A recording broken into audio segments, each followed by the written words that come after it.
Hello everyone, my name is The Catcher, and welcome back to another Pokemon Scarlet and Violet update. In today's episode, we're going to take a look at some of the new Pokemon that were announced during Pokemon Presents.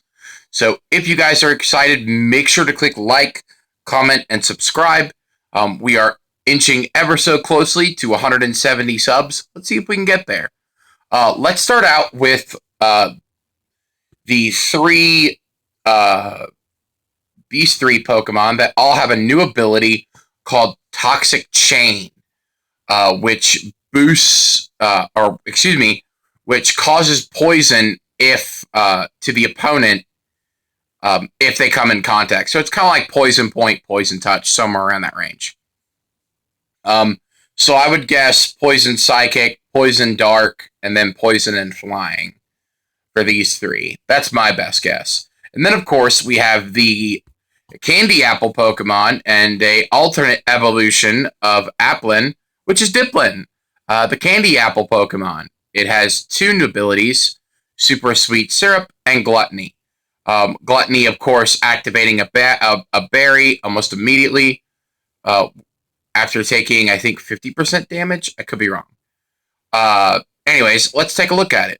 The newly discovered evolution of Applin is distinct from Flapple and Appleton.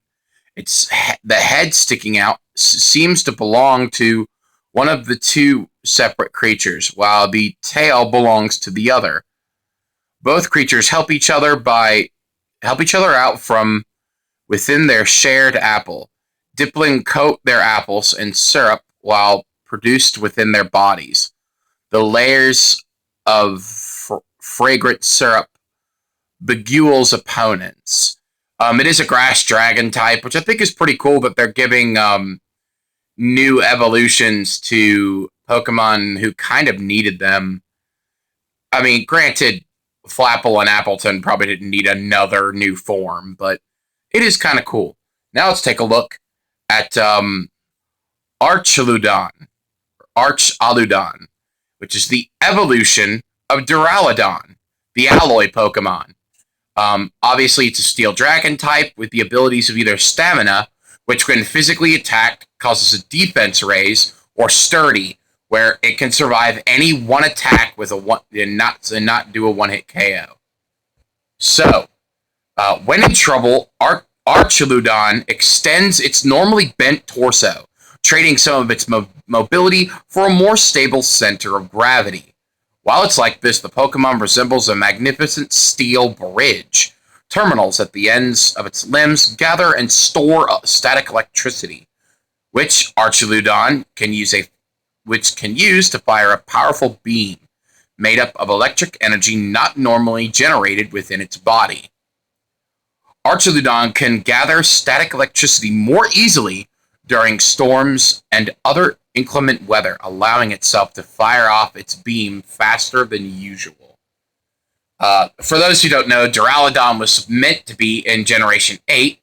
It was in Generation 8, and it was meant to be the counterpart to Tyranitar. So seeing Archaludon get an evolution while Tyranitar got an alternate form is quite interesting and also really cool.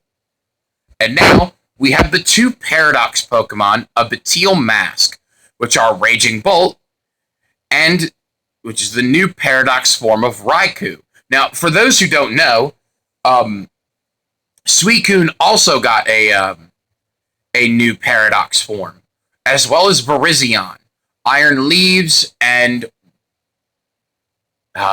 Waking Wave, I guess, was Suicune's Paradox form name. I could be very wrong on that. But it appears that Raikou has changed into some form of dinosaur with a very long neck, and what used to be its hair is now a cloud-like structure that is covering its face. Very cool. It kind of reminds me a little bit of, obviously this is not the same thing, but of Farigiraf, which is the evolved form of Girafarig. And then finally, we have Iron Crown, the Paradox form of Cobalion. Now, for those who don't know, Cobalion was a Steel-type Musketeer Pokemon found in Black and White. and it appears to be if it's anything like Virizion was, it'll be a Steel Psychic type. And Raging Bolt will be an Electric Dragon type, which would be kind of cool. And then the final piece of information we have is Terapagos' normal form, which is pretty cool. So let's take a look at it. This unknown Pokemon is reminiscent of the legendary Pokemon Terapagos, but its name and true nature are shrouded in mystery. It is small in stature and not particularly strong, but when push comes to shove, it can crystallize its energy in its body to form a protective shield. Apparently, it can also assume a dormant state, which when it feels that its life is in danger, by pulling its head and limbs into its shell, making it look like a jewel. So obviously Terapagos' normal form was seen in Pokemon Horizons with Liko and Sprigatito. So this is a really cool idea. I think they have a lot going for it. I'm glad it's not a pre-evolution of Terapagos, like everybody was guessing it was, because that just makes more sense. And we don't need any more Cosmogs, right? So I guess that's it for all the new Pokemons. Obviously, Terapagos and Ogerpon are still kind of a mystery. So if you guys are excited for this new Scarlet and Violet DLC update, make sure to click like. Let me know what you guys think of all the new Pokemon in the DLC, and also what returning Pokemon you are excited to see. Let me know in the comments. Thank you guys so much for watching, and please enjoy today's episodes. See you guys then. Bye!